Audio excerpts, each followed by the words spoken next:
Ergonomie. Jeder von uns kennt diesen Begriff.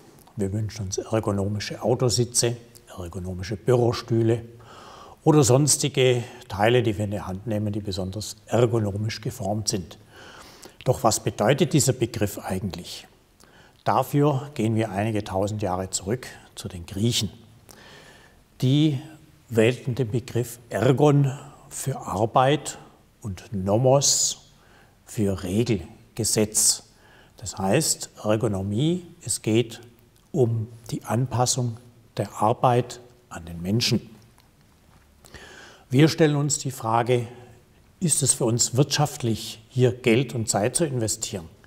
Diese Frage beantwortet uns die Bundesanstalt für Arbeitsschutz und Arbeitsmedizin. Beispielsweise wurden für das Jahr 2015 587 Millionen Arbeitsunfähigkeitstage gezählt.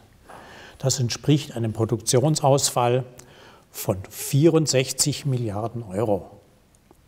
Betrachten wir nur den Anteil, der auf das Muskel- und Skelettsystem entfällt, nämlich 14 Milliarden Euro, das sind 22% von diesem geschätzten Produktionsausfall. Das heißt, es ist für uns sehr wohl wirtschaftlich, dass wir uns mit Ergonomie auseinandersetzen und die Schnittstelle Mensch-Maschine genauer betrachten. Bevor wir auf die Parameter eingehen, zunächst nochmal zu den Konsequenzen. Ergonomie führt beim Mitarbeiter zu mehr Akzeptanz seiner Arbeit, zu mehr Zufriedenheit bei der Arbeit, ja vielleicht sogar Freude an der Arbeit. Die direkte Folge daraus ist, er macht weniger Fehler, es kommt weniger zu Fehlzeiten. Zusammenfassend stellen wir fest, die Arbeitsproduktivität und die Arbeitseffizienz werden maßgeblich durch die Ergonomie günstig beeinflusst. Welche sind nun die einzelnen Kriterien, die wir bedienen können, um die Ergonomie günstig zu beeinflussen? Das wäre zum einen geometrische Parameter, wie beispielsweise die Körpergröße des Mitarbeiters, aber auch die Sehentfernung, wie weit ist zum Beispiel das Bedienpanel entfernt, der Blickwinkel, in welchem Winkel schaue ich auf das Bedienpanel, aber auch das Raumklima ist ein ganz, ganz wichtiger Parameter für die Ergonomie. In erster Linie sei hier die Raumtemperatur genannt.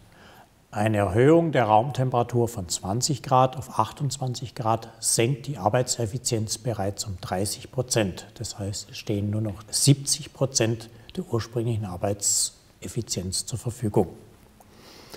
Somit sind Maschinen, die sehr viel Wärme in einen Raum bringen, sehr ungünstig für die Arbeitseffizienz. Ein weiterer wichtiger Parameter ist die Feuchte. Wird der Raum zu feucht, ist es ebenfalls sehr ungünstig für den Mitarbeiter. Auch hier gilt wieder, haben wir Maschinen, die sehr viel Feuchte in den Raum bringen, ist es ungünstig fürs Arbeitsklima. Somit benötigen wir Lüftungsanlagen, die sowohl die Wärme als auch die Feuchte aus diesem Raum wieder austragen. Lüftungsanlagen produzieren wiederum Zug, Luftgeschwindigkeiten, Luftbewegung. Zu viel Luftbewegung ist ein weiteres negatives Kriterium für das Arbeitsklima, für die Ergonomie letztendlich. Zusammenfassend können wir sagen, die Arbeitseffizienz ist unmittelbar abhängig von der Ergonomie am Arbeitsplatz und zahlt sich wirtschaftlich aus.